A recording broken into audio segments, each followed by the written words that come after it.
No. Time out. Hold on. Try this again. I was hovering over I recorded That's the cloud okay. again. That's All right. okay.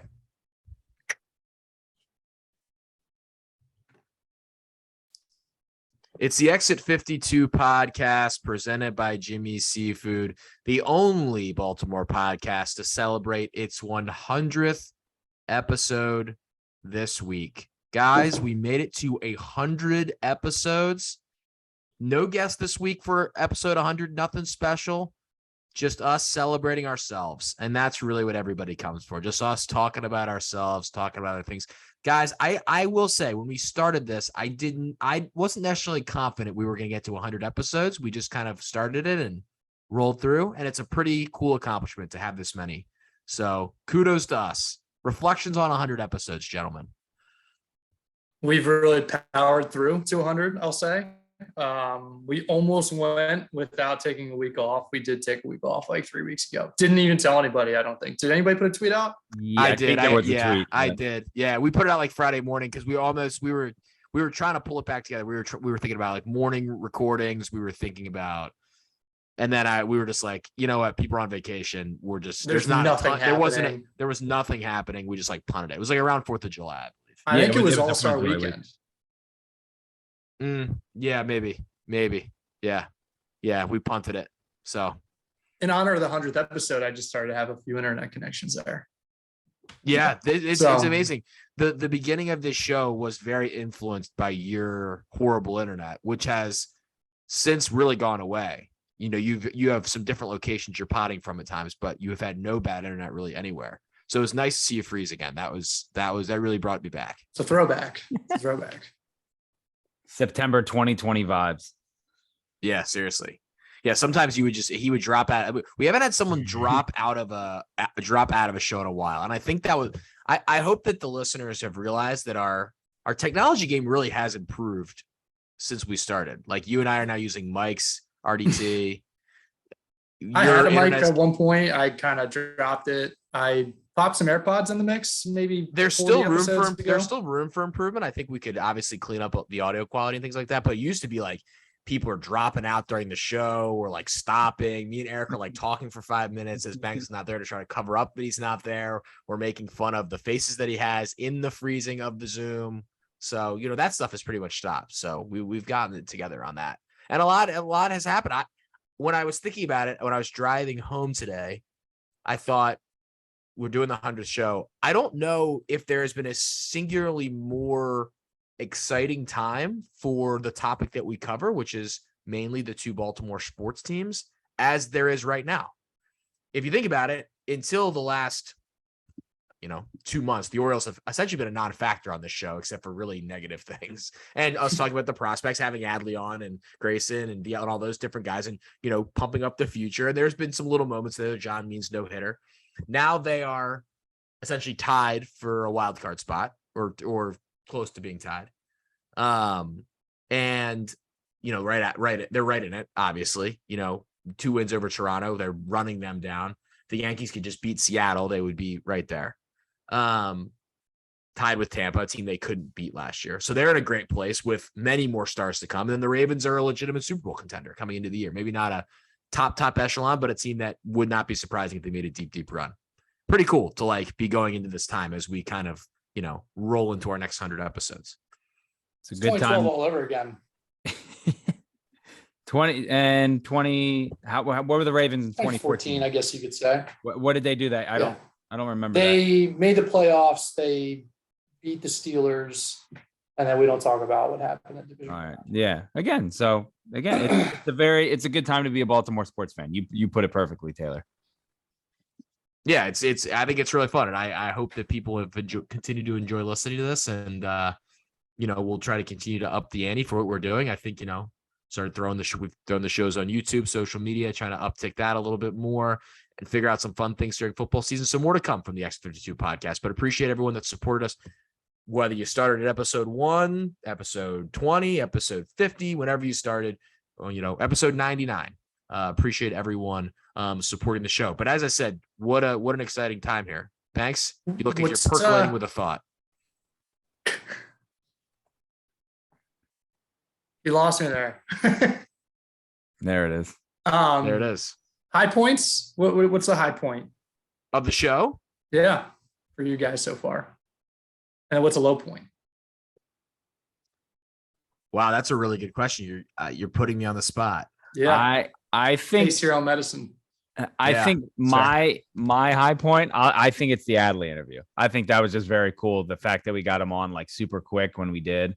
And then we had like a full hour interview with him before like you would ever like, again, it was the middle of COVID. Nobody was doing full sit down interviews. I think that was definitely one of the cooler high point moments, I think, for me at least. Yeah, I'm trying to think. I'm actually really trying to think of a low point when I was like, I thought that getting Justin Tucker legitimately on here pretty early on legitimized us a little bit. He was like, the Ravens were kind enough to help us get him on, and obviously, we worked with the Orioles on a couple people too, like getting Trey on. I know you have the personal relationship that, I thought that was sort of like hey, this is not just like three guys talking. We're gonna get some guys on here. I thought that was a high point for us. I think that we kind of came into our own a little bit with the instant analysis. I think that started a little bit raw, and I think some of those have been some of like our best discussions with sort of the raw emotion after games. I hope that the Orioles make the playoffs and we can do some of that for baseball, because I think that will be really, really fun to pull off. And then I think our social media has, had some pop-offs in its own right through, the efforts, I think, of all three of us at times. And that's been sort of a fun collaboration where sometimes the three of us don't know what the other ones are doing on the account. And I think we've all kind of formed a pretty good ability to all put our own little spin on what we're doing.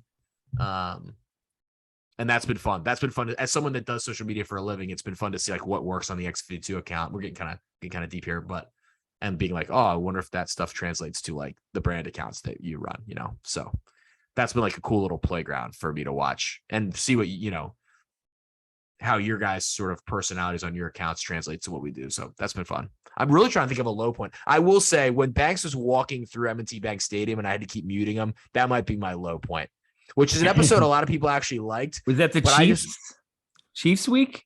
Week 2, right? I was just like having to continue to mute him to kill the audio when we were talking. It was just annoying.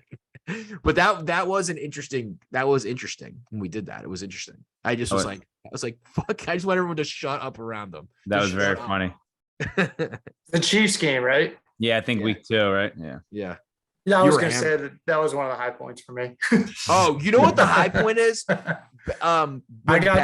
When Banks was hammered in the day before Thanksgiving episode, and went on, I believe a like 10, and Marty was on that episode. I believe you went on like a 10-minute rant about Tiger Woods, like hammered, and Marty texted me and said, "Hey, I think you just need to end the show." I think that's the high point of the show for me. He was like, I don't think Banks is going to stop talking. I think that might be the high point of the show. Marty knows too. Marty, he's good at being like, all right, we have to wrap this up now. Yeah, this needs to get wrapped. I don't remember that at all. I don't. What are yours, Banks? I think we lost him again. We are really getting the full. This is really the full throwback treatment here. We've gotten the full frame. Oh, now he's back. I switched over which Wi-Fi I'm on. This is probably going to be more consistent. What are your high points?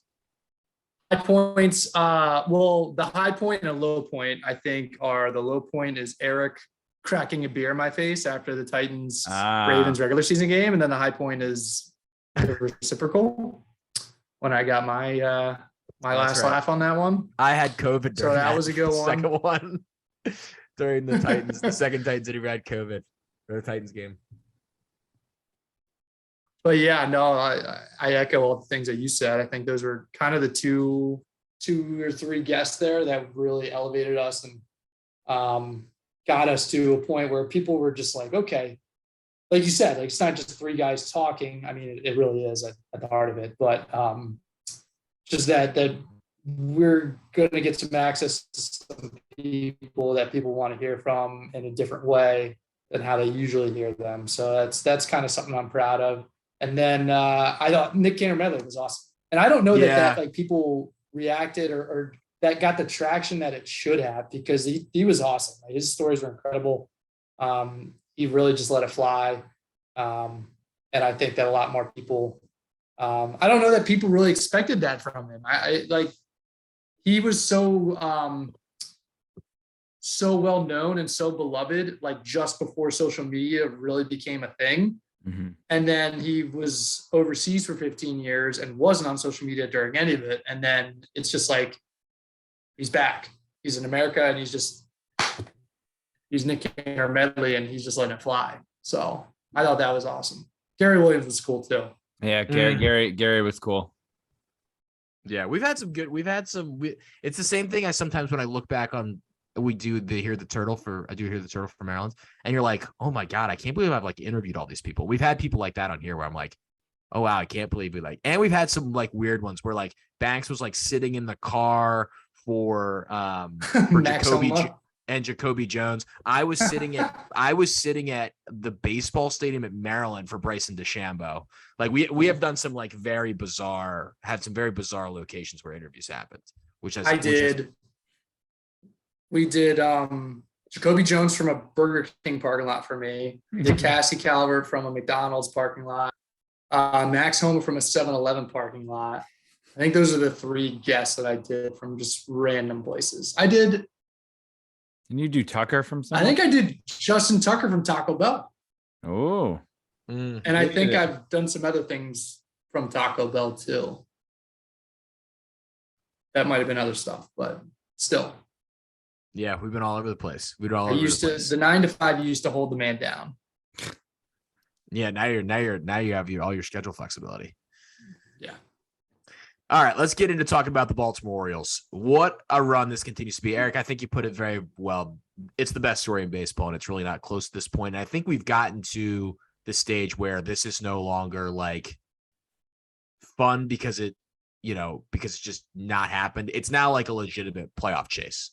I think that's kind of developed the last 2 weeks or so. And I think more so since the trade deadline, where if the team had started descending a bit after that, you would have been like, okay, that was great. We're on to next year. As Mike Elias said, it's lift off from here. Well, I think most people thought when he said that it was going to be lift off, next April. It's lift off right now. This is a legitimate statement against the Blue Jays this week. The game, obviously, tonight as we're recording on Wednesday, rained out, but 2 huge wins. The comeback after the rain delay was absolutely awesome. I know RDT, you and I both fell asleep for that, so we did not watch it live. But what else is there to say? I mean, I think this is now going to go from us talking about the sort of superlatives of the team of like, wow, this is amazing, to like, all right, like how do they get to the playoffs? Like, what's our road now as I look at the date on August 10th to where at the end of September, this team's a playoff team? The bullpen has got to be as good as it's been. It's got to be, because they're just continuing to not get unbelievable starting pitching. They've got to continue to be good. And this just feels like I think I said this one of the last couple of weeks, like this is a truly every night there's a different star situation. It's like the freaking song. It's the Orioles Magic song. What a fun team to watch, and who knows what reinforcements are on the way. We'll see what decisions they make from the farm system. But RT, what's it like to watch this team kind of make this like legitimate, like, okay, we're one of these teams that's going to be in the wild card till the end of the thing. It's crazy because again, you were kind of just being like, yeah, like you said, yeah, this is fun, but like they can't, there's no way this is going to last. The bullpen's going to fall apart. Starting pitching is going to, show that they're not very good, or, they're going to have some guys going slumps, and they've kind of hit some of those points. The bullpen, like you said, has still been very good, but like they've had a bad stretch of starting pitching and they got through it.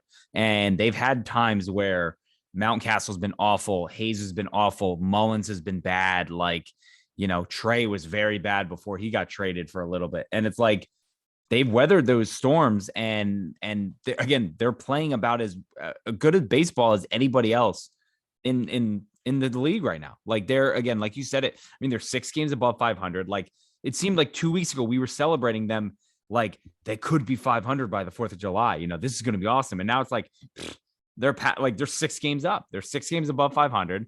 Their home record, I mean, they're playing super well at home. They've won like 17 of 20 at home, which is unbelievable. Like you think about stuff like that, it's crazy. And yeah, they're not just like, oh, they're within 4 games or 5 games of a wild card spot. they're in a wild card spot right now with the Rays loss to the Brewers earlier today. They're tied with them, but I believe they have the tiebreaker, whatever it is.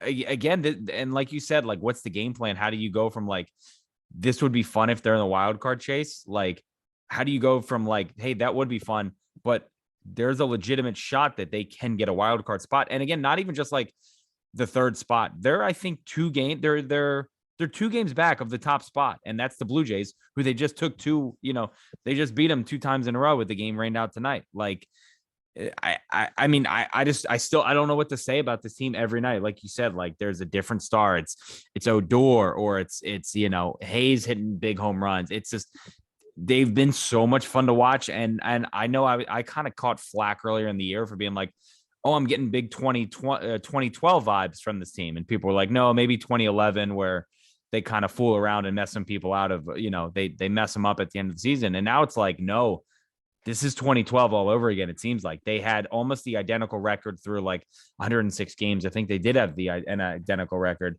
And it's very eerie how it's like how the 2012 Orioles, needed some help in the infield, and they brought up a phenom prospect in Manny Machado 10 years ago yesterday. And now it's like, hey, listen, they kind of have a hole in the infield at second base, or wherever you want to say it. They have a phenom prospect in Gunnar Henderson, who, by the way, I know Taylor loves this. There's a billion different prospects lists. He was just named the #1 prospect in baseball by Baseball America. And it's inject prospect lists into my veins. I seriously can't get enough. I'm joining you now with like, we need one. We just need fucking one. Like, I can't, there's too many Baseball America, and I've officially gone we need 2. We want USA Today coaches poll. Yes, yeah, give me that. Give me 2. The media poll or whatever. I would say that, and you just be one or the other. The 2 polls at this point are kind of the dominant prospects lists. I think are Baseball America and MLB Pipeline at this point. Mm-hmm. I like MLB Pipeline because it's incredible to navigate, and they have reports on everybody, and the stats are easy to find. It's like, but then you just have one-off.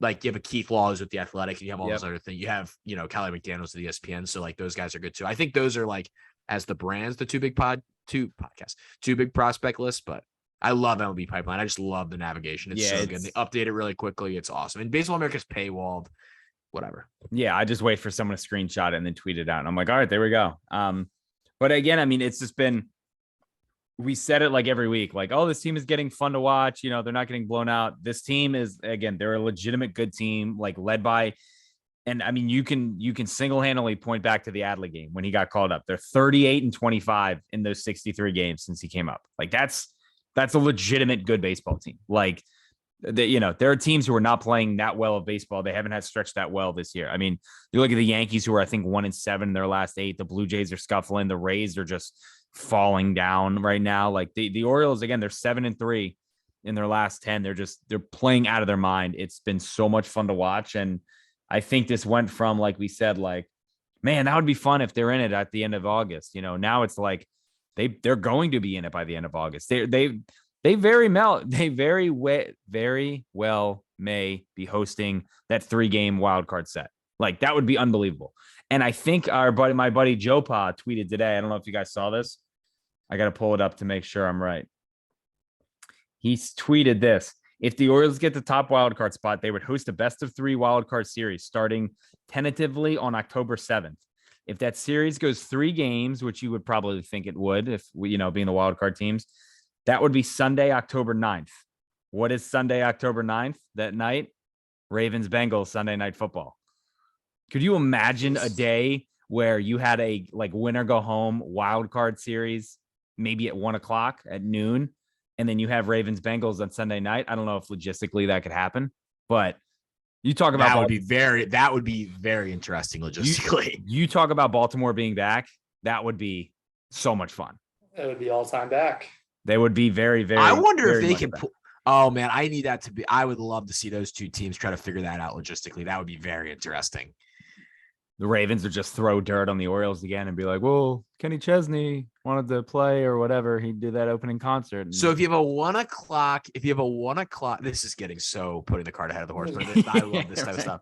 So if you have a 1:00 Orioles game, the parking would just be fascinating. The parking is, yeah. Fascinating. You would think that if both teams combine and we're like, listen, we will sell like at one, you can get a ticket for both games and a parking pass for $600 or something like that. Like, just go to both games and like. I think that's way too low. I think that price is way too low. You think so? Tickets and parking passes to go to a Sunday night, probably the biggest home game of the year for the Ravens, and the biggest Orioles game in 8 years. 8 years. Orioles home game in 8 years. Plus parking. And it's a winner take all game at Camden Yards, which wouldn't have happened since when? Ever? Like 97 maybe, or one of those. I love this. God, I need this now. That would be unbelievable. But just as it is, we're going to have Ravens Bills at the same time as Orioles Yankees game 159 at the same time. Like, there's already going to be overlap in meaningful games. I was going to say those are big stay games in it the way they are. They could be big games. It is shaping up to be a very, very fun couple of weeks for the sports scene around Baltimore. So it's just I can't. And again, I've said this on social media, like the people bitching and moaning about every single move that Hyde or Elias makes, like starting Odor, doing this, doing that. It's like, how about we just shut the fuck up and like enjoy this? Because again, I don't think you can at this point question anything that Brandon Hyde That's does. what I'm saying. It's like he's legitimately the AL manager of the year, and there are people every single game are like, oh, there he goes. He's over managing the bullpen. He's overdoing this. It's like, it's working. It doesn't matter. It like, yes, we want Gunnar Henderson up. And that's the thing. Like, people are like, you just want Odor to start? No, I want Gunnar Henderson up. I want Jordan Westbrook up. But guess what? They're winning. They're in a wild card spot right now. Like, who are we to question anything that these guys are doing? It's fucking working.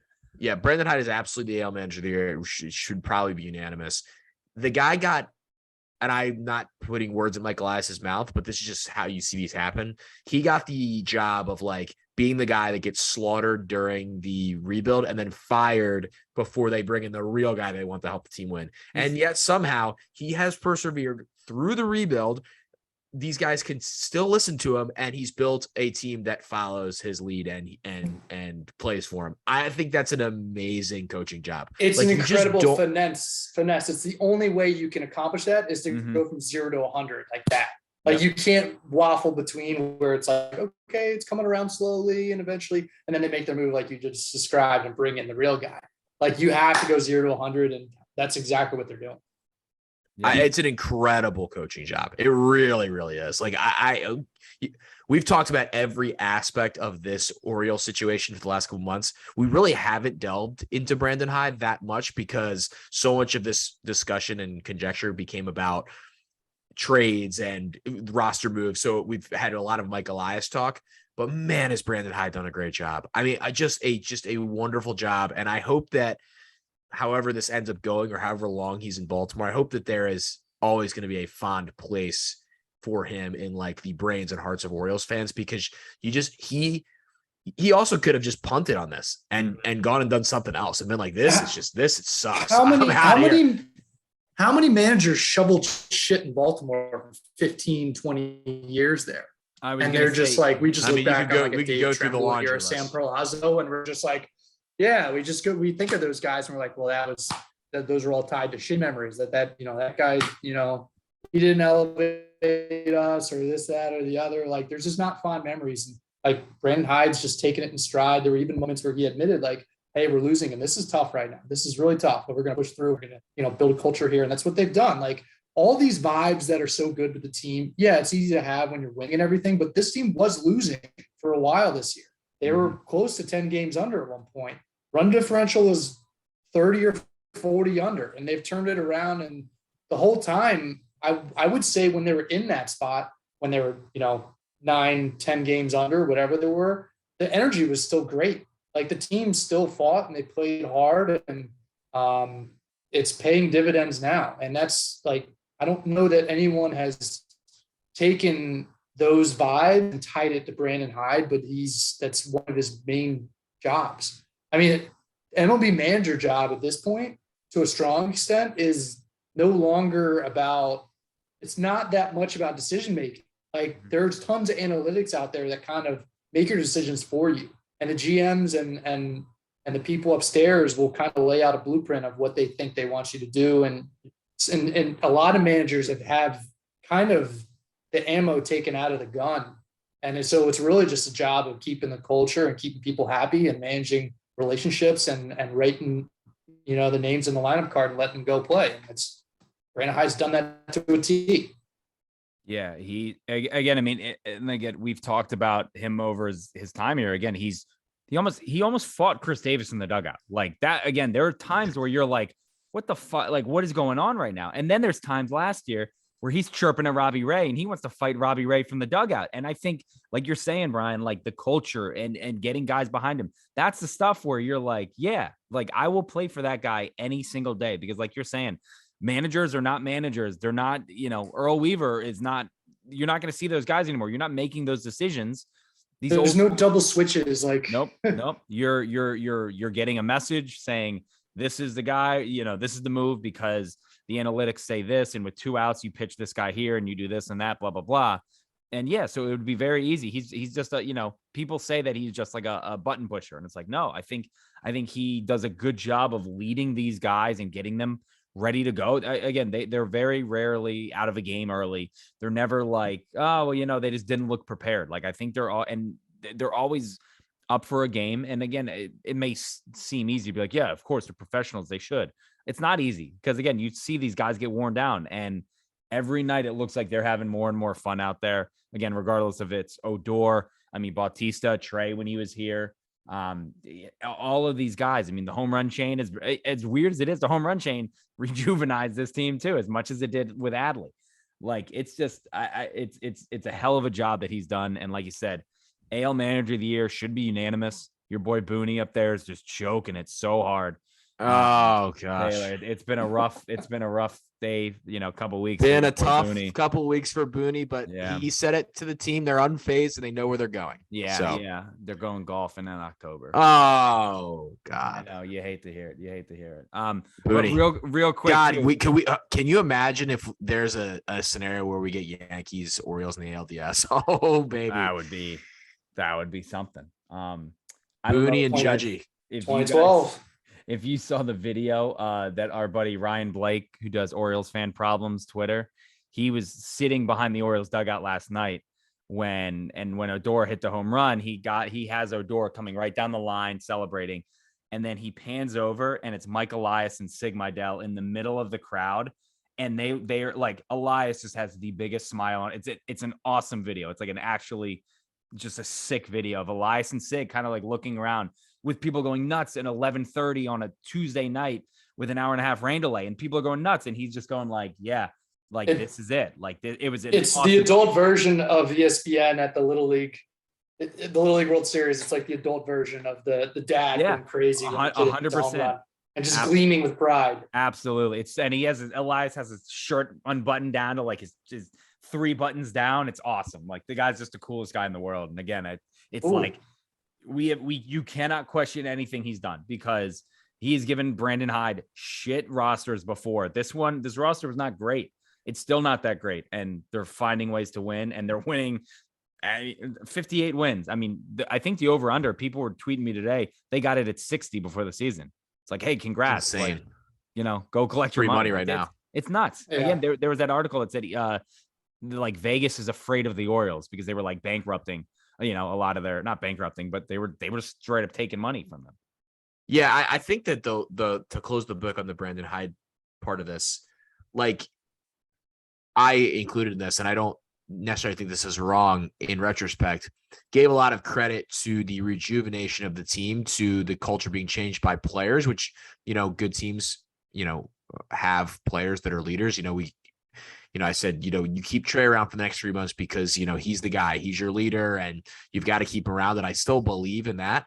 But now you have to look at Brandon Hyde as a guy that maybe was being the one that was setting that standard the entire time. Not that he wasn't anyway. I just think maybe the scales have switched for me a little bit in terms of a balance between, coaching staff and front office and where the players were.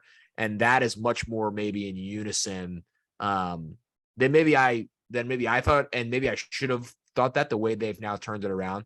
But that's, they just haven't missed a beat. Like, they could have so easily started to punt these games when you trade your all-star closer and, theoretically, from the fan base's perspective, we're not in the locker room, clubhouse, the heart and soul of the team for all intents and purposes. And I think based on the quotes from the other guys, that is not wrong.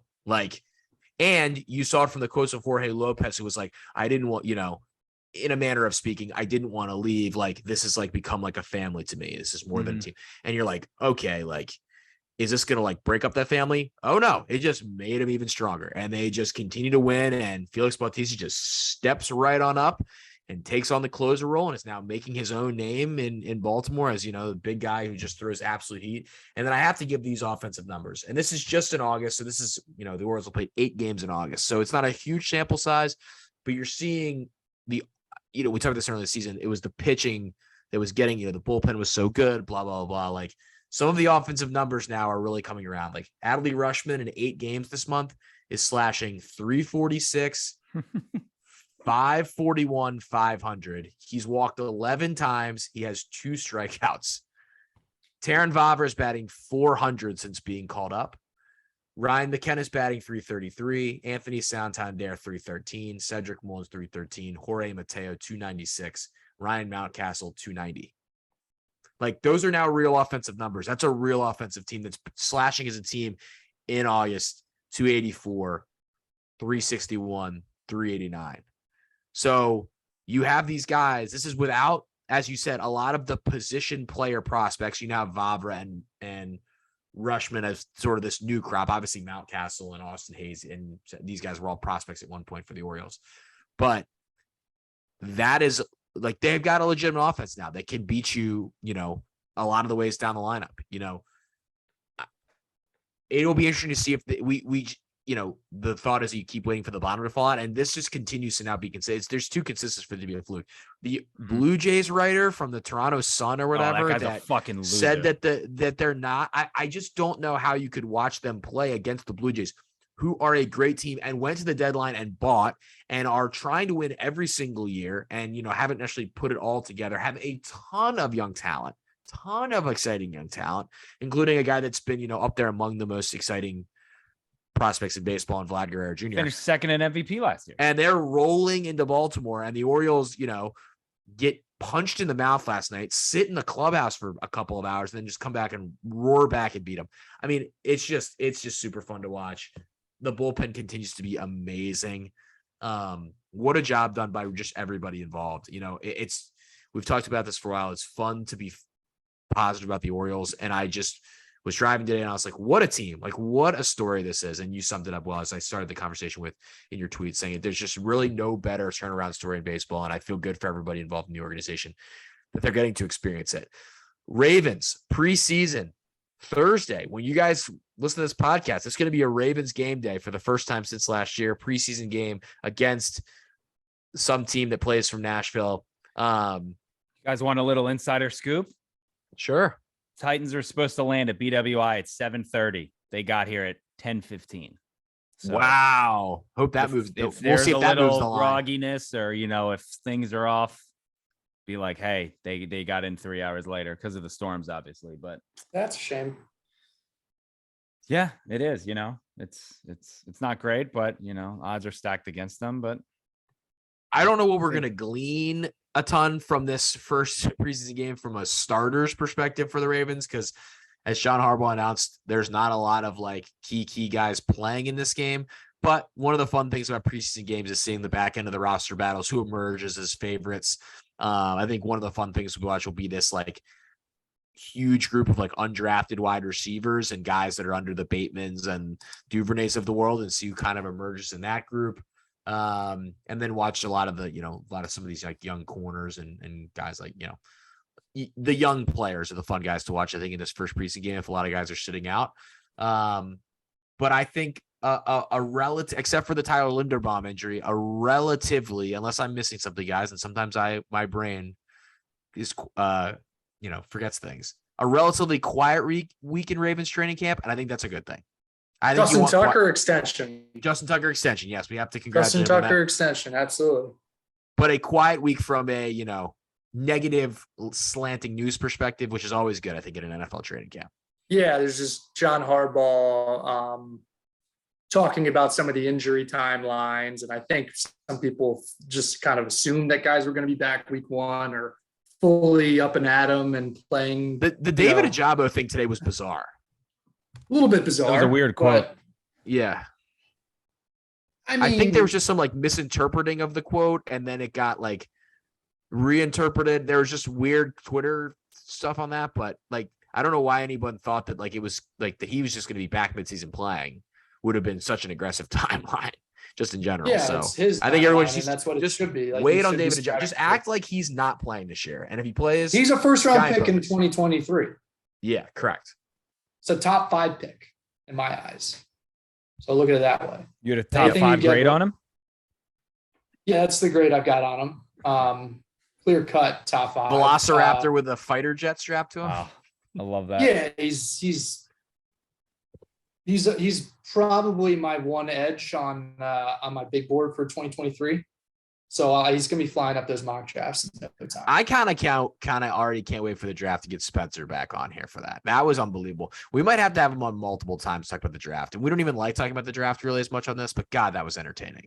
That's one of the high points of this show. Benny putting on a clinic. Taylor just loves draft experts so much. I love it. I just think it's amazing. I mean, I that you do can too. Spout that much info. It's just something I can't do. I'm impressed. There's a lot of things I can't do. So there's a lot of things I'm impressed by, but I just have always. You're I'm a better Mel at Kiper guy. I'm a spouting Calvin Hall than- guy. I'm a Calvin Hall guy. So my intrinsic respect for draft analysts, starts with Mel Kiper and then just extends to everybody else. Yeah.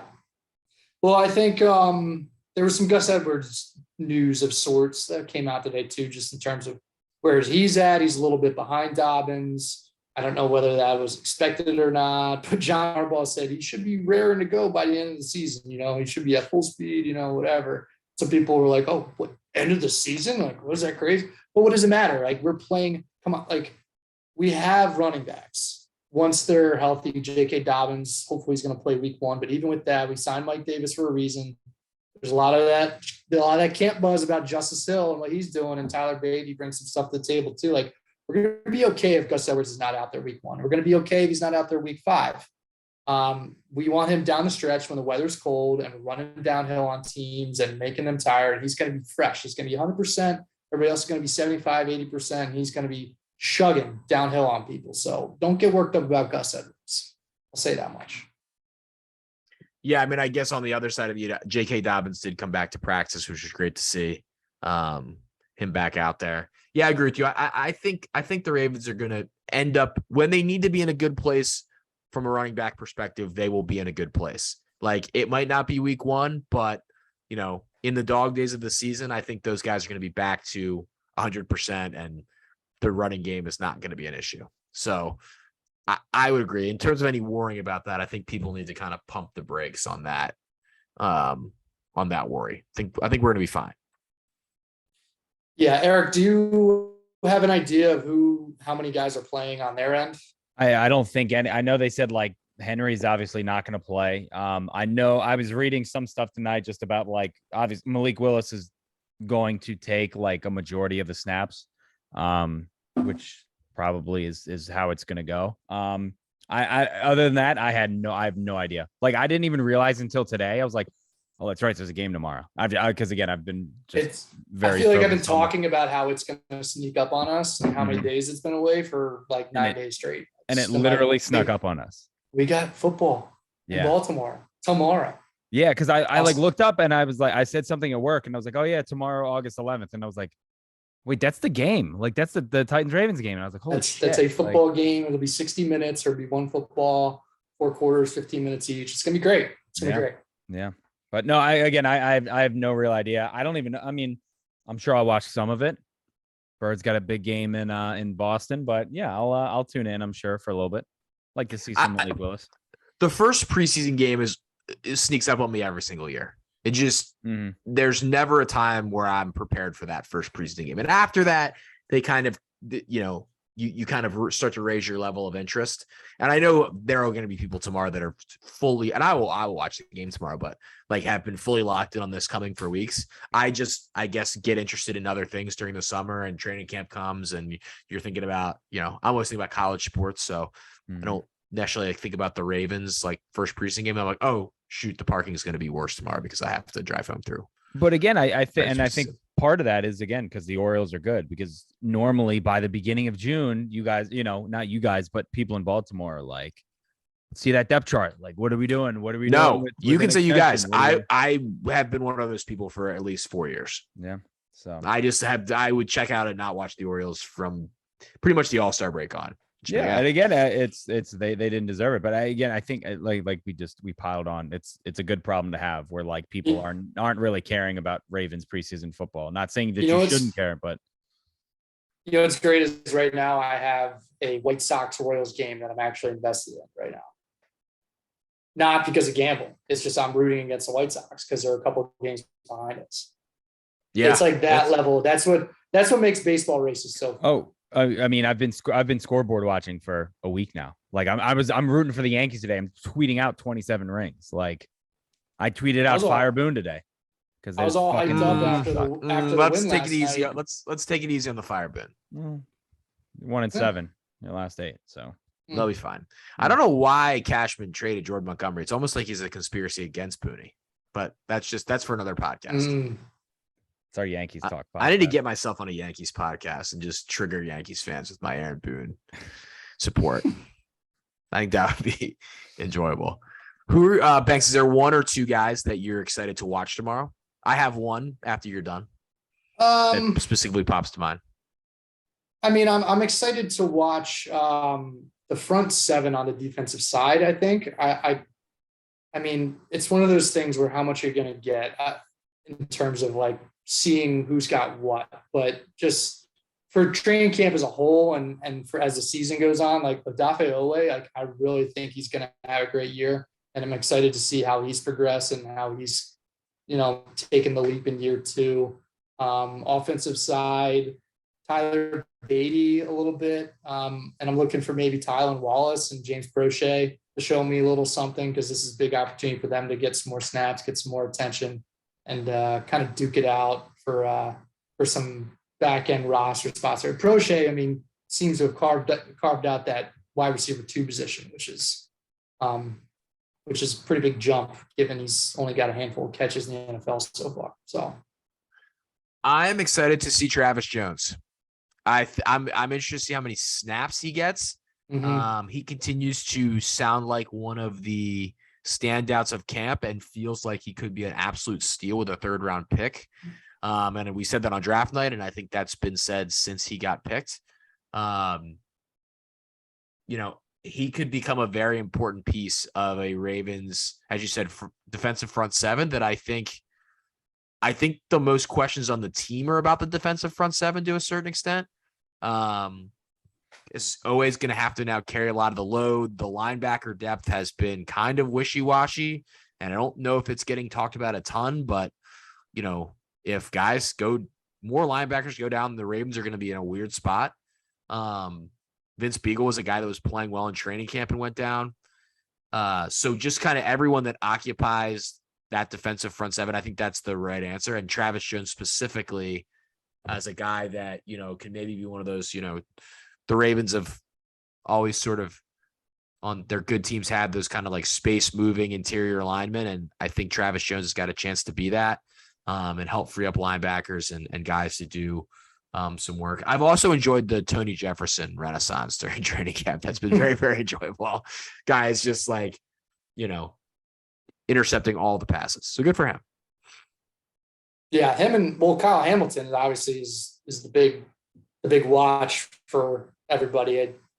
I think he's like 3rd or 4th for defensive rookie of the year odds right now. So, I mean, I don't know if he'll get enough run to really, make the plays necessary to make that happen, but I'll be over the moon if he does. Play that much. Yeah, it'd be very, very cool. So Ravens tomorrow against the Titans. So who's starting for the Titans at quarterback? I have no idea. legit. Like I can look it up now.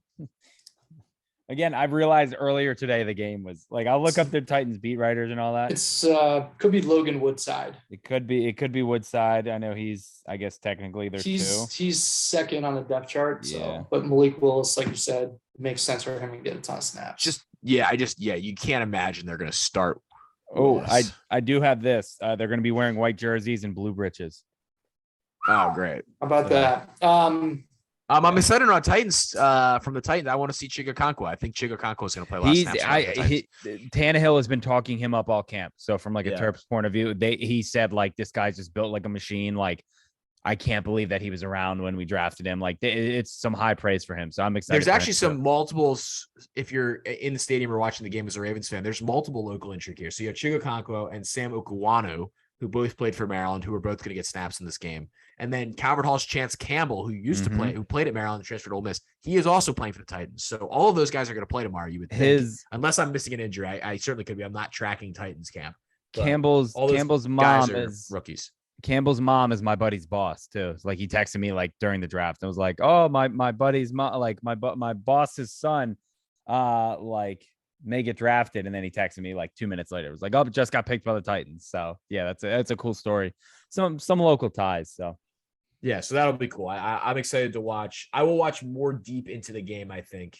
Hopefully to see some Chig content come through and Samo and Chance as well. So that should be a pretty cool part of it. We see some punts too. Yeah, Jordan Stout. That's true. That will be fun. Wonder if Harbaugh will just tell the offense to just get a 3-and-out so we can have a nice deep punt. Just show off the punter. Kind of just show off the new car in the garage. We'll see. I don't know, but that's not conducive to extending win streaks. So you want to give the short blurb on the win streak in case someone's living under a rock and they don't know? Well, the Ravens haven't lost a preseason game since the Obama administration. The Dead Sea wasn't even sick back then. So yeah, 20 straight for John Harbaugh. He just hates losing. He refuses to lose. Tomorrow would be 21. It's 20 right now. Tomorrow would be 21. Okay. Yeah, it's 20 right now. 2015 against the Falcons, a 1-point loss led by Bryn Renner. He's probably the only guy. He's probably the only guy mad that they've taken away the preseason game. Like Bryn Renner married to. Yes, that's correct. Amanda Balionis. Okay. Jake Luke shooting a shot this week. Did you see that? From the Baltimore Beatdown account, he retweeted like Renner had like a quarterback sneak. I did see that. From like the 3 or something like that to win as time expired. And he just like tweeted it's a legendary play at like Amanda Balionis. Yeah. And what did he say to her? He was like, you like this? Or he said something like that. And she like something like that. Yeah. It was funny. It was Mandy Balionis, one of the great reporters on TV. Love him. Fun fact. I great on the golf. I ran into Bryn Renner in early 2013 at a UNC bar, and he showed me his touchdown dance, which was simply the lawnmower. That was the night before. Surprised the lawnmower, and maybe I've missed it, but that feels like it'll get some play on TikTok at some point. It wasn't the start the lawnmower; it was the, just the push the mower around a little bit. Which is almost similar to the shopping cart. Definitely similar to shopping cart we're in like here. Yeah. This will be great for the people that watch on YouTube. Right? They'll like it. Yeah. So Bryn Renner, that's what he had at 1:30 a.m. in a Chapel Hill bar. Wow. That's a hell of a story. Yeah. Bryn Renner has gotten talked. We've talked about Bryn Renner. I think we talked about this on the show at multiple times. Wow. Good for him. Glad he's getting pub. So yeah, Ravens tomorrow. I'm excited to watch. It'll be nice to have football back. And should we do an instant analysis? Emotional after a Titans Ravens preseason game. Let me tell you what, if you snap the streak, Eric, that is going to be a nice little feather in the Titans cap. Will they stomp the logo? Probably. Because you know what? The logo probably won't even be painted and they'll still be out there. You think the logo will be painted? Well, I don't want to give out answers for our. You'll figure out. Fine. We'll move on to that. It's starting 5 draft presented by Fed Thrill. 20% off any Fed Thrill sunglasses. Use the promo code EXIT52.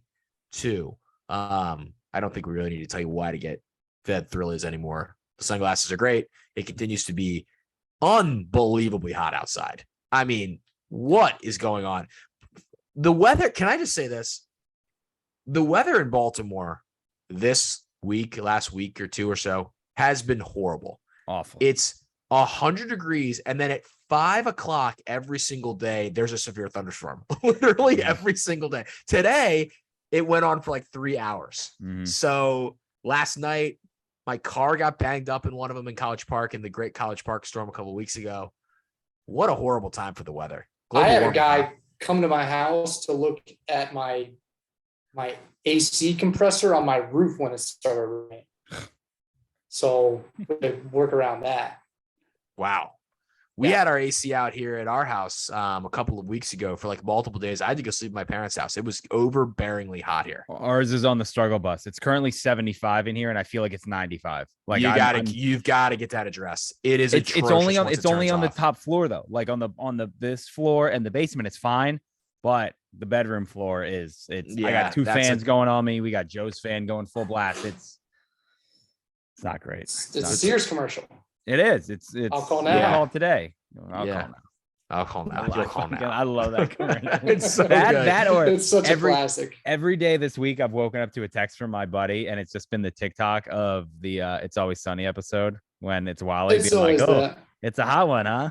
And he goes, "Yeah." And that's it. That's my favorite. That may be my favorite episode of Sunny. It's so good. It's such a good episode. It's the best. You'll call now. Yeah. That's all he said. With that said, I had to get a little weather take off there. It's just weather Taylor. I like it. Not fun. Not fun. Football returning tomorrow in Baltimore. Returning in general. I mean, football is coming fast and furious. College football, pro football, everything football. I mean, college football, Terps are on September 3rd. Like, we're rolling towards the beginning of it. And that's week 1. We've got week 0 games the week before that. So the starting 5 draft presented by Fed Thrills, ways you realize that football is coming /back. That's how I'm going to phrase it, gentlemen. This is a little open-ended, but I think people get that vibe. There's just, I think in general conversation, like, oh yeah, football's coming. You kind of see that on Twitter. So that's what we're going to do. I have the first pick. Banks, you have the second pick. RDT, you have the third pick. So with the first pick, this is, once again, I have ranted to you guys for like 2 months about how I continue to get the first pick in drafts where the first pick is just so all out there. And I screwed up the stadium's names a couple weeks ago. I think I'm going to go safe and buy the book here. I don't think there's any way this gets back to me. So I think this is the right pick. And then I'll let you guys kind of set the draft. I'm going to take fantasy drafts with the number 1 overall pick. Fantasy drafts. I think starting to discuss your fantasy leagues, fantasy drafts, that feels like a way you realize football's back. I had fantasy football texts going out. I don't know if that's similar or the same. I'm fine with lumping that in as the same. Yeah. Fantasy football conjecture is sort of what I'm going for here. So I'm going to take that with the totally fair. I'm going to take that with the first pick. I'm interested in now where you guys go, but I don't think that gets back to me. So I'm taking that first overall. That's a pick that I know is going to be drafted. I am not putting it on my board. I just don't want it. I don't care for it. Fantasy football, a little overblown. I don't care too much for fantasy football. I love fantasy football, and I do enjoy the return of fantasy football. So I differ with you there. So I just leave it off the board, and I work on what I got on my board, and we go our separate ways. The league reactivation email probably could have just been the pick. I was gonna say I was sitting on my desk today and I got like, your league has been blah blah blah. Like here's all your date is this, and we're assigning ourselves each a golfer in I think the next tournament, and we are that's how we're figuring out where we pick. So what if we could maybe this is too late this year, we won't do this. I know Banks isn't the biggest fantasy guy. We should have done like a Baltimore sports podcast or something like fantasy football league, and like had people follow it over all the do a draft different shows. Yeah, that could have been cool. Yeah, we'll It's not too late for that. We'll throw that in the tick. We'll discuss that. We'll throw that in the tickler file. Yeah. Banks, you have a board. What do you? I do have a board. What are you taking? So tell me again what this draft is exactly. Ways you realize that football is back / approaching is what I'm going with, or coming. I said coming. I'm taking something that's been around for 14, 15 years in this league. I'm taking slow motion Joe Flacco spirals. I live for them. They come out every training camp. It's like the training camp highlight every single day on whatever team he's on. We had the joy of watching it for many, many years. Gets me fired up every time. Just an absolutely sexual ball he throws. Beautiful spiral. I love Joe Flacco. I love the way he throws football. I love the way he looks in slow motion when it's just the football and there's absolutely no wobble whatsoever going on with that football. And it's just on a nice line right to its target. It's a thing of beauty. Absolutely beautiful. That's why I know football's back. It is funny because you got the Jets, and I saw you were retweeting it. The Jets like beat reporters being like, you know what, Flacco, he could be, and then you got Salah, it could be a starter. I think he could, he could be a starter. The buzz is so. I will say this, he looks awful in number 19. I think that is a terrible, and people are going to shit on me for Johnny U. That's a terrible quarterback number. 19 is not a Flacco number. It's not even a quarterback number. I think it looks objectively bad on him. It doesn't look good on him, I'll say. It looks weird. You got to think that Joey Ballgame is a legitimate trade candidate at some point because they have Mike White, who could just be the backup.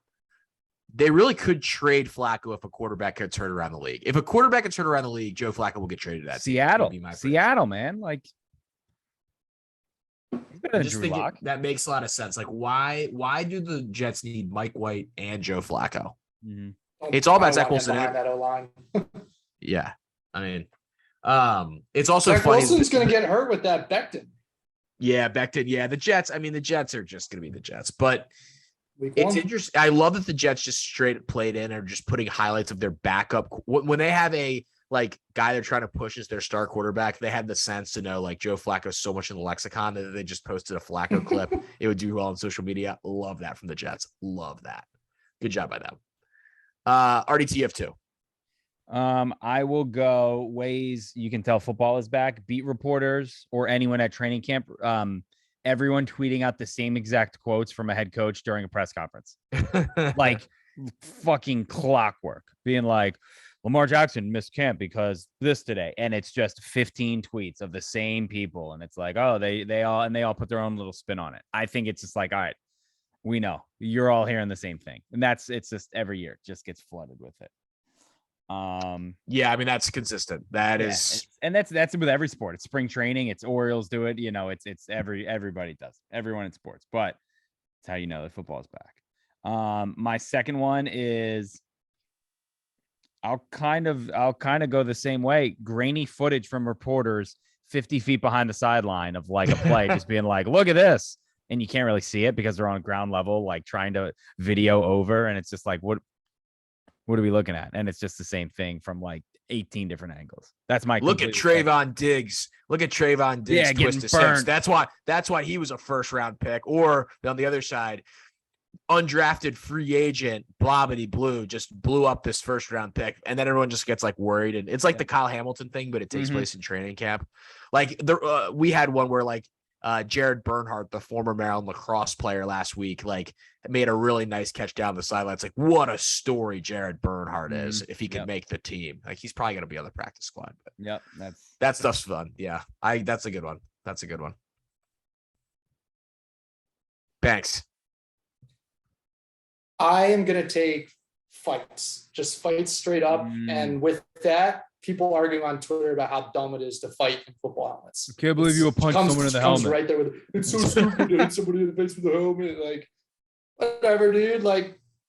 You kind of rattle their cage a little bit. But no, I just love a good scrap. I love just guys putting hats on guys and just getting real fired up and just, energy boiling over, and then coaches that eat it up with a spoon, and then coaches who go the other way with it. And everything about a nice little football fight. Same team. There's always that quote from a coach being like, listen, these guys have been out here battling for X amount of days. They're tired of each other. All they want to do is hit somebody else. That's all they want to do. And it's like, yeah, no, we know. It's the same thing every year. Yeah. It's the don't punch. I can't believe someone would punch in the helmet. That's a big dad thing too. Anytime there's like a fight in a game and they say it, they're like, what are you doing? Why would you punch that guy? He's wearing a helmet. It's like, yep. We know. Yep. We get exactly. it. It's a good pick though. That's a good one as well. Yeah. I'm going to take a little in line with RDT sort of, but not. I'm going to take training camp darlings, like the guy that everyone falls in love with in training camp. Literally DeVar Darling. DeVar Darling. Yeah. I'm taking training camp darlings. That happens on every single team. Every team has one, a fan base like jumps on someone. It normally, increases during the preseason when guys actually start playing. But, you see it's currently happening with like all of the Ravens undrafted receivers where like people are falling in love with certain ones. I feel like it's always receivers too. Like it's always because people are excited because I think people assume that like skill position players can get like really lost in the draft, and it's like, oh, we found like this guy that ran like a 10-300 in high school and he's just been hurt at Kentucky, but like he had a couple explosive plays. I just think like the measurables there is just easiest for people to understand, so it's always receivers, and everyone just wants to have the unheralded receiver. Everyone just wants to have the dime. They're looking for the Julian Edelman. Oh, he played quarterback, and now we got him returning punts. It's always that. But it's like you're texting with your friends, like, "Oh man, did you see the highlights of this guy?" Mm-hmm. And everyone's like, "Yeah, they probably won't make the team." I had the same kind of thing. I had people getting hyped for anyone drafted after the third round. Yeah, like, it's always just like anyone after the third is just like, "This is my guy. That's my dude." Like I'm gonna find. I'm gonna actually. We were talking about Hard Knocks. I actually think Hard Knocks is one of the things that has like made this a thing because they do such a good job each Hard Knocks of like profiling an unheralded guy who has a chance to make the team. Danny Woodhead was that guy, like with the Jets, and it was like, holy shit, this guy is kind of, he's Deion Long was like that in a bad way when he got cut on Hard Knocks, former Maryland Terrapin. Miami, right? Was he Miami? Oh gosh, I can't. No, the Rams. Tennis. Well, I don't remember. He was the Rams. It was the Rams one. Yeah. Yep, you're right. He was with Tennessee at one point, I think, too, right? Yeah, I think so. He was. Yeah, he never saw any action, I don't think. But that's a good pick, too. Oh, man, let's see. What do I want? I don't really necessarily like that. I mean, honestly, and because I just complained about it, the weather changing. That first day of football weather is the sign. And a lot of times it happens like into the season a little bit, but I still think like when you get that first little like brisk morning in late August, early September, that to me is a sign that football is back. So I'm going to take the weather change. I like that. I thought about that too, where it's always funny where the first preseason game, it's 105 degrees. And then 2 months later, everyone is just, you're all bundled up. We're deviating from the NFL here, but like week 1 for Maryland football at Maryland Stadium. I was about to say the same thing. They're playing Morgan State. And Bowling Green. It's a 3:30 game, and the sun in late August, early September beats down on the student section in such a way where I cannot believe there have not been fatalities there. Yeah, it is awful.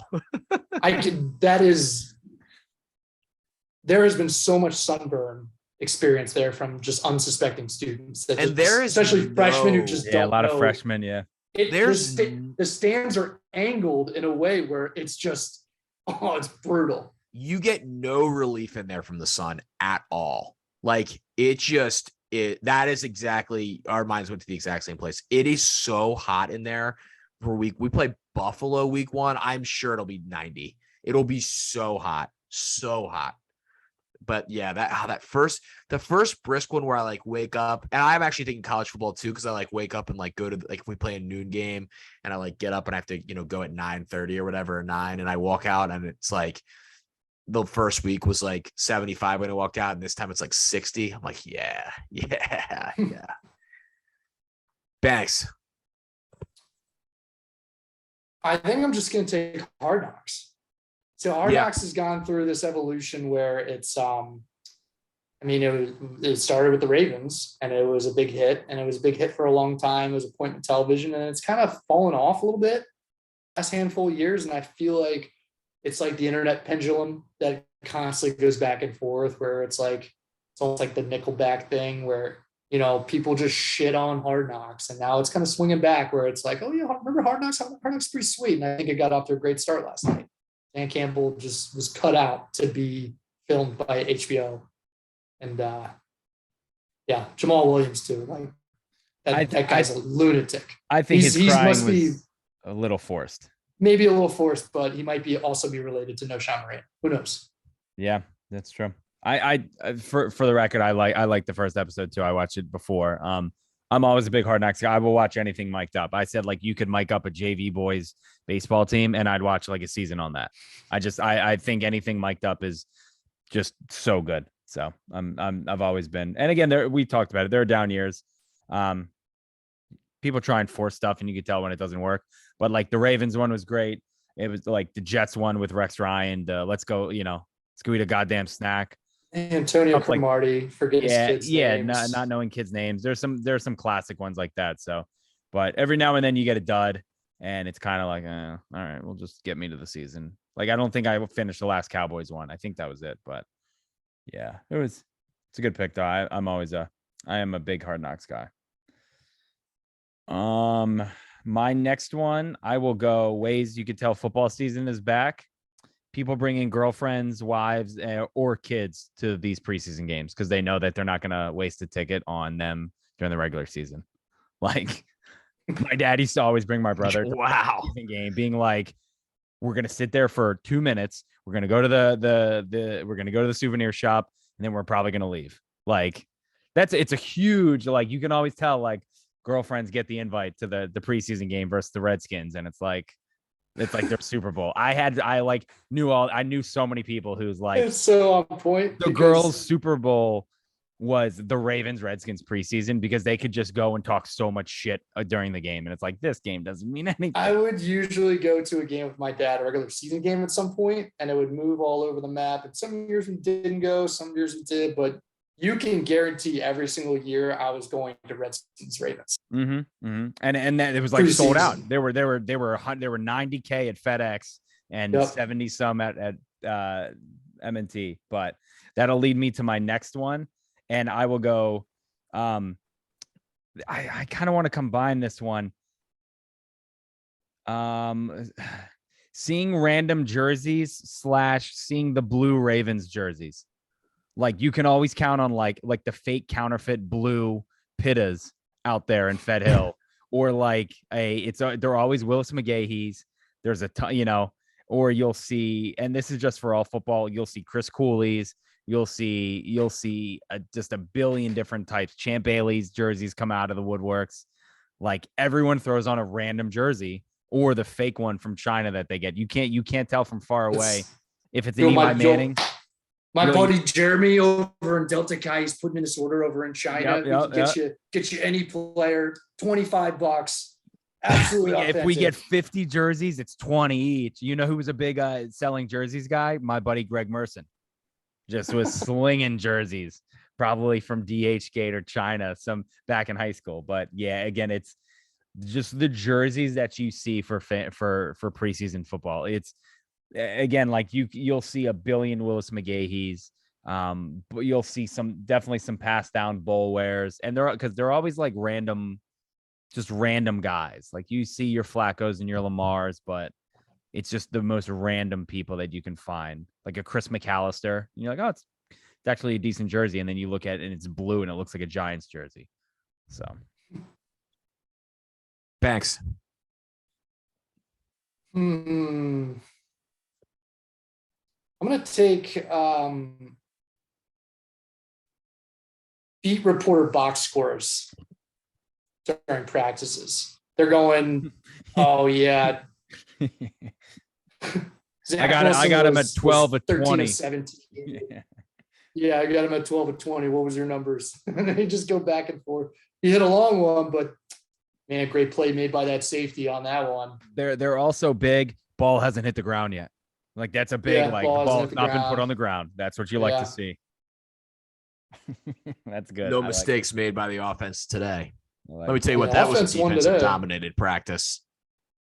Forced a lot of 3 and outs. Yeah, that's a good one. It's a good one. All right, I got 2 here. I'm going to take just the reoccurrence of football-related TV music as we head towards the season. So, like, everyone starts humming the themes. Get the Sunday night theme, the CBS theme. The CBS theme came up when I was on the golf course on Sunday. And everyone's like, oh, can't wait for this in a few weeks. So I'm taking just that. And it's come up more this week because people are bringing back the SEC on CBS theme because they're going to get the Big Ten rights probably. So I'm doing that. That's at least something I do. I just start listening to TV themes before sports start, and we're right in the middle of that for football. I had the red zone theme going today in my head. Like I could just hear it. I don't know why, but yeah, it's because it's coming. I almost took the Hard Knocks theme straight up. Mm-hmm. Yeah. It's an unbelievable theme. And then I'm going to take, this is going to be a little off the board, but this event happening signals that football is just around the corner. I'm taking the Little League World Series. Taking the Little League World Series. Banks. Wow. Banks is devastated. No, I'm devastated because I hate the pick. It's a terrible pick. It's a terrible event. It's one of the worst events of the year. Stop. I was going to go on a rant about this all after the thing, like after we did the starting 5, and I guess it just has to happen now. The moment that we saw yesterday was a joke, an absolute joke, absolute posturing, most cringeworthy thing I've seen on television all year. There's been a lot of cringeworthy stuff. It's horrible. For what you're talking about, for people that didn't see it, was there was a regional. First of all, ESPN has now gone wall to wall with the regional round of the Little League World Series, which I think we have officially jumped the shark on this event. I'm over that. Now, the Williams. Now we have no. What I would say is, in the past, and I have enjoyed the League World Series in my time, the whole magic of the event to me was that Williamsport was sort of like the place where all this stuff happened, and that brought the importance and prestige to the games. When the Mid-Atlantic Regional is being played on a random Little League field in the middle of Delaware or wherever it is, that event has no appeal. I don't know who's watching that. That is what I can't figure out. Who is, other than to get the memes of the guy who's yeah, my dream job is being a chicken nugget collector or whatever. That stuff is funny, I guess, on the internet, but I don't know who's watching those games on the regionals. If ESPN's going in on it though, there must be people watching. And I get that Little League probably has a little more of an appeal to not a hardcore sports fan, because there's some human interest to I guess, and some shock factor even maybe in watching kids. But so it's in the region around late in the game. I don't remember the exact situation. I'm not looking it up. Kid throws, ball gets away from him, clearly just right to the dome of the batter. Guy, rises on the ground for a little bit, goes to first. Pitcher is crying on the mound about hitting the kid. So the kid from first base comes to the mound and gives him a hug. This got, put out as, some things are bigger than sports type of thing. Great sports. We need more of this in our world. That can't happen on this kid crying on the pitcher's mound. Cannot happen. That's the worst part. Then if I'm manager, I'm his tweet pointing to right field, and Joey's coming in, and he's sitting in the car. He can't even sit in the dugout. You can't have that. You can't have it. So the we're 12-year-olds or 8-year-olds now, by the way. These people on Twitter, these journalists and stuff. It's crazy. I agree. I don't understand why. I understand a show of concern. Sure. You go I think that happens all somebody gets hurt, you bean someone, you go up to them, you give up, hey man, everything, you see that, put a pat on the back, you good, man, bang. The entire hug at the mound, and this is gonna sound like we're the people are gonna think maybe we're the worst people ever. What are we doing? It's the part of the game. This is just what happens. I would have, if the kid had gone shook his hand, slapped, give him a fist pound, bro, you good? Bang, yeah, just on his jog down to first, just give him a little fist bump and be on your way. Or even once you got the first, hey, my fault. Yeah, or just a little show of respect. Also, you're right. 12-year-olds are not 8-year-olds, or 5-year-olds. Also, maybe this is why you shouldn't be televising.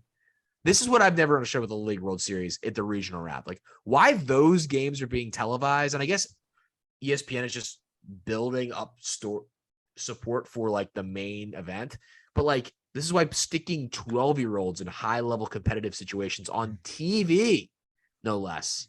And then Like- the kid's crying on the mound and TV on Yes, TV, it's like- and he has school in a week, and they have to These be like, kids "How'd are you going to get spend your shoved in summer lockers vacation?" in 2 years. They're 2 years away from being high schoolers. Yeah, that kid's gonna get it. That kid, his first start freshman year, there are gonna be fans in the stands with Also, signs of by him the way- crying on the mound.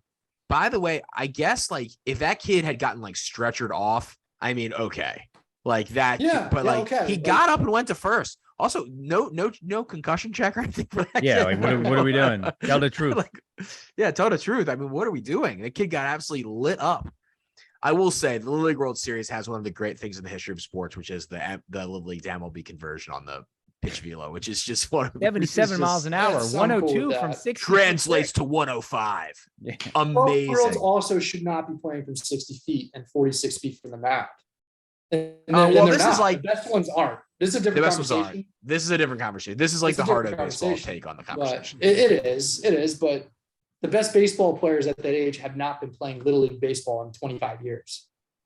And it's beginning like it's evolved worse and worse over the years. Yeah. Now, where they are, and this is why for a time I think the international players were dominant, is like the best kids in Curacao are actually getting put on the Curacao team. Like Jonathan Scope is like on those. Like Jurickson Profar played in the League World Yeah. Series. He's the best player. Todd Frazier, he played. I don't know if you guys knew that. Yeah, I mean that was yeah. I'm sure. Who's the last MLB player to play in the Little League World Series? Do we have any idea?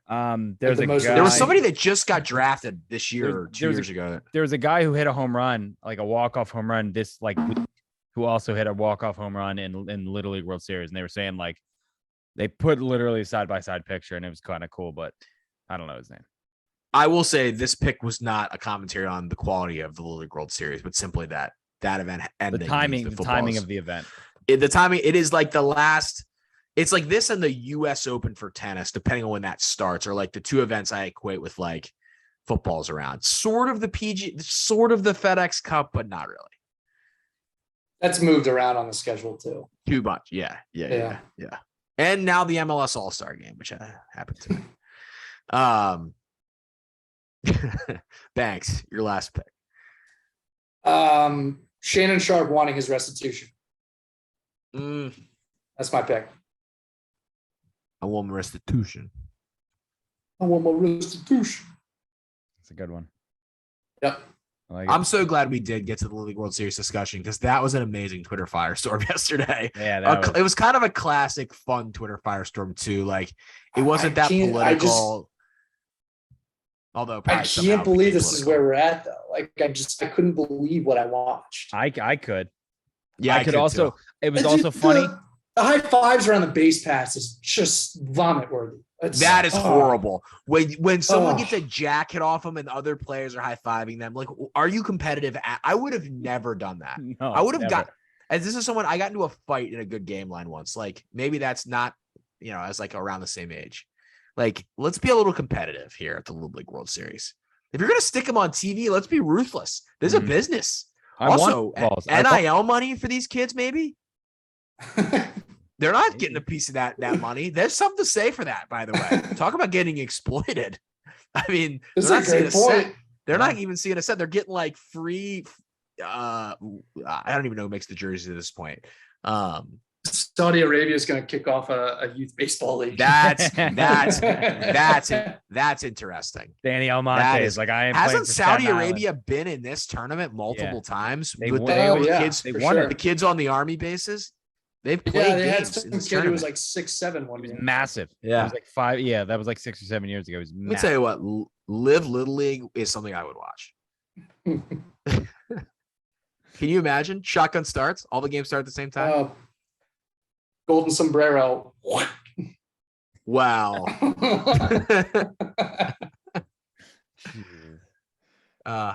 You got I to think tune the into the was- YouTube for what happened. Was the there. last fun Little League World Series thing the Monet Davis situation? Was that the last fun Little League World Series thing? Sure, I guess. That was a huge deal. Monet Davis was a huge deal. Yeah. She's playing in DC, right? Isn't she playing like She's playing Howard or something? She's playing for Howard. Yeah. I believe she's playing for Howard or Hampton.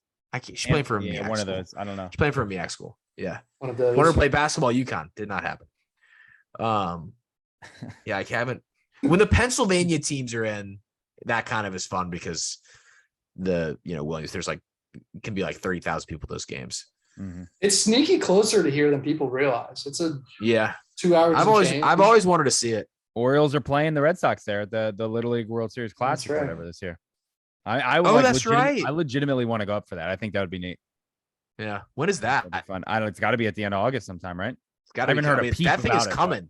They're in the. Oh, by the way, the hot dog at Lamade, brutal. Not a good dog. That's so disappointing.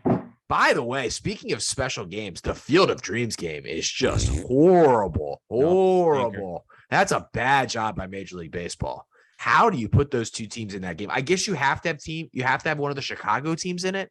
But my God, have the Cubs play the Cardinals. What are they doing with the Reds? Awful. Oh, awful. Lord. After how fun that game was last year, too. That game was one of the best parts of the year last year. Yeah. That game was doomed from the beginning when they announced. And they're not playing it there next year because they're doing renovations. So they've already announced there's no game in 2023. And it's all right, well, just wipe out any momentum. What they did last year was so perfect. Bring a giant brand, play one of the Chicago teams, and the White Sox turned out to be good. That they should have just done Cardinals Cubs. What are they doing? The Reds. That's dumb.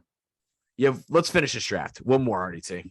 I am going weird, not painted end zones and fields in games. How they will just have blank end zones and there will be no logos on the field at all in some of the games. It's very random. That's why I was I don't even know if there will be a logo at midfield. You know how sometimes they just don't paint the field. They wait until right before week 1 when they do it. So it's always a blank end zone somewhere where you'll see a stencil outline and the team is been the paint people have been practicing.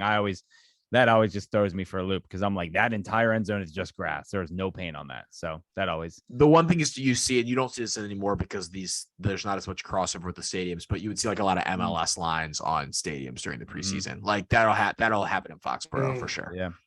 Yeah, the dirt in Oakland. I missed the dirt in Oakland. Yeah, dirt in Oakland. Yep, that was always good. And you always got a commentator oh, he slid into second when he's the guy's tackled down on the dirt. Yeah, good one. You were holding on to that one, weren't you, buddy? Oh. Big yawn. Deep yawn. That was a big deep yawn. Wow. Sorry. All right. Let's recap the draft. Wage to Rise football is back. I took fantasy drafts, training camp darlings, weather changing, football themes returning, and the Little League World Series. Banks took slow motion Joe Flacco spirals, fights, hard knocks, beat reporter box scores, and Shannon Sharp wanting restitution. RDT took everyone tweeting the same quote from coaches, grainy footage from training camp. Girlfriends, wives, kids at preseason games. What a pick. Random jerseys and counterfeit jerseys. And weird not painted end zones and fields. My honorable mentions holdouts. The Hall of Fame game / ceremony, although the game is technically football being back, but I just feel like that ceremony. The Hall of Fame game is just sneaks up on you every year. I didn't watch a second of the Hall of Fame game. No. That's it. I think I did not have training camp injuries. You guys have anything interesting? I had a lot of quotes and things best shape of his life. I had these guys just want to hit somebody in a different jersey. I had that line alone. Fort Minor, I had that. Quarterback controversies, quarterback leaps, as in hey, this rookie quarterback kind of had a back and forth, kind of a rocky first year, but is he going to take the leap?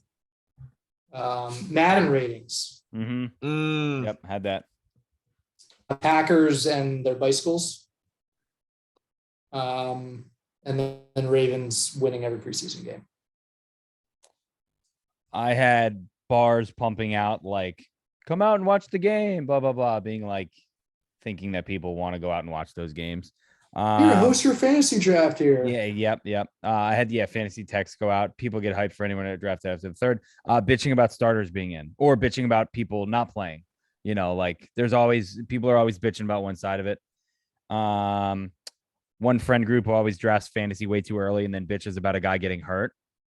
That happens every year. Someone will rupture their Achilles tomorrow night and someone will be great, there goes my first round pick. I got people getting hyped for Madden, asking friends for their sketchy streaming sites. And I think that was it. Good stuff. Nick Medley, Maryland person of the week. Banks. Can I just give it to another state? Do whatever you want. Just give it That's to the show. Wisconsin. I spent pretty much the last week in Wisconsin. It was a lovely time. Great place to go in the summer. Got to golf at a great course, Club Lac La Belle. That's the old hat there. Yep. Little plug there. Great golf course. If you're a golfer and you're looking for, it's like a resort style place. It's like, it's up and coming. It's not Pinehurst, but it's got a putting green like one, and it's trying to go down that road. And it's not far from Erin Hills. It's a great place. We got great beer. I may have drinking too much at a wedding. It happens. I've been there with you. Yeah. Honestly, Banksy wedding absolutely pops off. Pretty similar condition there in the next day. I don't remember the aftermath of Riggs's wedding. I know we got after it, but I just don't remember to the extent. We did the old pop in at breakfast there the next morning, and then we were on our way. Banks did not have enough for the pop in when we were. Did not have enough for the pop in last year's wedding. This was shout out to the great Jimmy and Julia. Yeah, shout out Jimmy, listener of this show, so we got to shout him out. Yeah. Yeah. There you have it. That's my pick. That was a great wedding. Wisconsin, of course, friendly as hell. I mean, the Midwest, dude. This is the thing. I have a tremendous appreciation for things that are exactly what you expect them to be. And Wisconsin is exactly what you expect it to be. Living up to I do not get to. I don't know. I will not be going to Wisconsin this year with soccer. I don't know if we're playing at Wisconsin in basketball. I actually don't remember. But I was there last year, and people are just so nice. Yeah, we do play at Wisconsin, so maybe I'll go there for basketball. Yeah, good state. Wisconsin is very nice people. Plays there in. Did you say that? Did I space out? I was talking about schedule. I was talking about basketball. Yeah, I will not travel for football. Early November. But they do play there as well. That is correct. RDT. I'm gonna go my creative brain because I somehow finagled another Baltimore sports team to use Omar's The Whistle for Felix Bautista's entrance, and I 100% believe regurgitation though. Yeah, but I just literally it's a good idea. I tweeted out on Sunday, like after the Edwin Diaz, because the Edwin Diaz clip was everywhere. It was an awesome clip. And all I did was tweet out, like, I'm still surprised nobody's done this on the Orioles. Felix Bautista is perfect for it. 24 hours later, the Orioles are bringing out Felix Bautista to the Omar Whistle.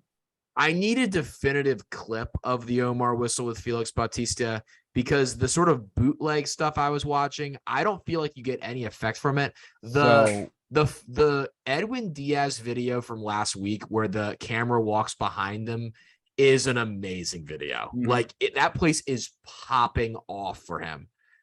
And the Orioles need a game where it's like a full crowd and they like go fully in, and they just haven't had the opportunity. They need it last Saturday where they had 41,000 there.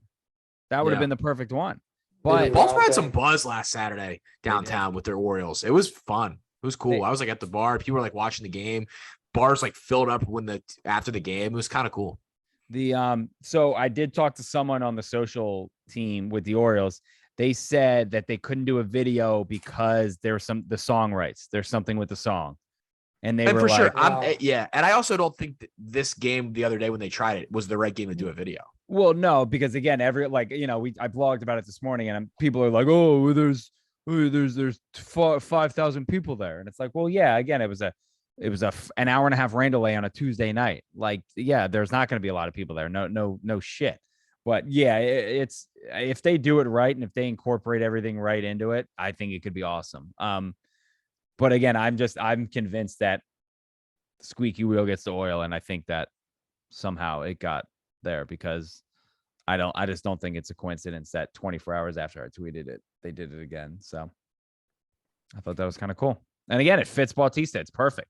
Guy's 6'8", 280 pounds. Like, that's a terrifying man linked with that Omar song. It's going to be it's very scary. So cross our fingers we hear that for a playoff game, because that would be nuts. That would be, I mean, I can only imagine what the building is going to look like if this Orioles team came Sunday, October 9th. Mosey their way on into the playoffs. That is going to be just a wild, wild scene. I didn't really have anything great this week. I'm gonna take. I was joking with you guys. Well, not really joking because it did take 45 minutes for me to watch and then come record the podcast. The MLS All-Star game. Dane St. Clair, the lone Terp representative, won the MVP. They just announced. So I'll give it to Dane. 2018 national title. Maryland soccer also back. I know nobody, not a lot of followers of this show may be following Maryland soccer, but that is a big part of my fall. And the boys back on campus this week, back training. I freaking love Maryland soccer. And if you haven't seen a game at Ludwig Field on a Friday night, it's a very fun experience. So they are all over my Come on TikTok. All over my TikTok. Maryland soccer. Oh my we're gosh. popping the content, baby. Every other talk is Maryland soccer. We're talking. Yeah. Watch those talks. Give them a couple I likes. do. There, I think I like them. I think I do. Yeah, baby.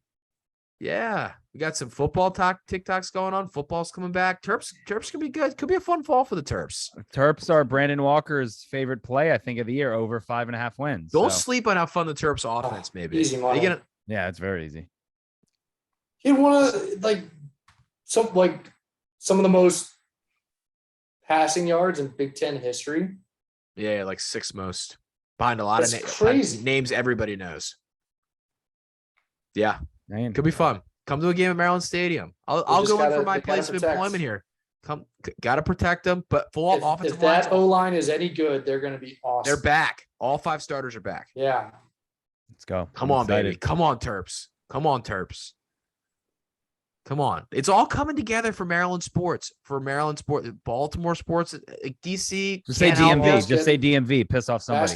No, not saying DMV because we don't want the DMV in this context. We just want the University of Maryland and the Baltimore sports teams because the DC teams are going the other direction. Well, did you see what the Wizards tweeted? I did see that. I was going to mention that. That is very interesting. Very interesting. I actually meant to text. I don't know how I didn't text it to you. That is like your thing. Confirm that. That is very interesting. What was it? The Wizards put out a tease of bringing back the 99 to 2013 era jerseys.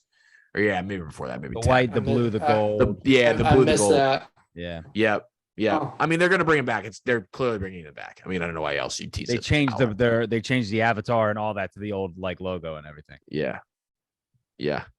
I wish Which they wouldn't. is so funny. I think as they were wearing those uniforms, kind of always thought they sucked. And then I just liked them as a throwback. Yeah. Except for the Gilbert Arenas gold ones, the gold alternates. I didn't like those. I didn't like the golds. Oh, I had one. I bought one. They also had some amazing. What they need to bring back now. They had some amazing Bullets throwbacks. I have all those. The orange those are ones. so good. I need to How find. are There's a those specific golds one with that the I love. blacks gonna look now that the longer basketball shorts are out of style? I don't think they're gonna wear It's those. gonna- I think they're just gonna it's wear gonna the look- blue ones and the blue ones. I think they're just gonna wear the blue ones. And the I think white that's what ones. it's gonna be. They'll And wear the maybe white ones at home. Yeah. Yeah. They're not bringing back those gold alternates. They didn't wear those for very long either. Mm-mm. No. So yeah, good job on that. I feel like we've talked about that. That's been coming. Complete rebrand. They need it all. But they're not gonna rebrand back to that. No, but that's what we had said before. They need a complete rebrand. Yeah, I do kind of like the stuff they wear though. They just need a better team. Yeah. They just gotta play better basketball. They've done a lot of things like their gear looks pretty good. The arena, when we went to Capital One Arena for the Suns game, Banks, that thing is up to date. It's the nice. board is beautiful. For basketball, I hadn't been in there for basketball in a while. It's a pretty good basketball arena. I know it's not as intimate because you have the hockey stuff, but Team just stinks. I don't know. Team just needs to be better. Anybody on any of their honorable mentions? Honorable mentions. I don't think so. Grievous Vasquez getting elected to the Hall of Fame. I figured you would go there. Mhm. Yeah. That Emotional video, stuff. that video is so good. We have another video we're putting out tomorrow that is another must-watch version from that same. Gravis tells a story to Gary about seeing him on TV and saying that he needs to play for him. It's an amazing story. It's going out tomorrow morning. So get ready for that one, boys. It is. It's just a full uncut 2 minutes and 30, and Gary starts tearing up at the end. It's an incredible video. TJ McFarland, Gravis DFA. Vasquez. Gravis Vasquez is just unbelievable. He's the best. TJ McFarland, not unbelievable. Come on. Come on. Unnecessary shot at TJ. Sorry, TJ. That's the show. Thanks for everybody for listening. As I said, what an exciting time for Baltimore sports. This is a fun time to be a Baltimore sports fan. I hope people are, enjoying it. Don't have angst about the Ravens. Enjoy the ride of having a fun football team that's good every single year, and then hop on this Orioles train. Hop on it. Have some fun.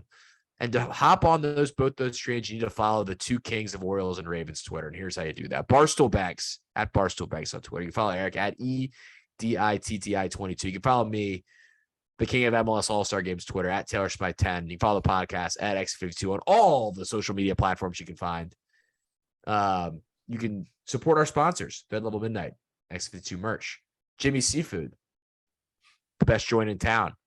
And get your sunglasses at Fed Thrill. Use promo code X52 at checkout.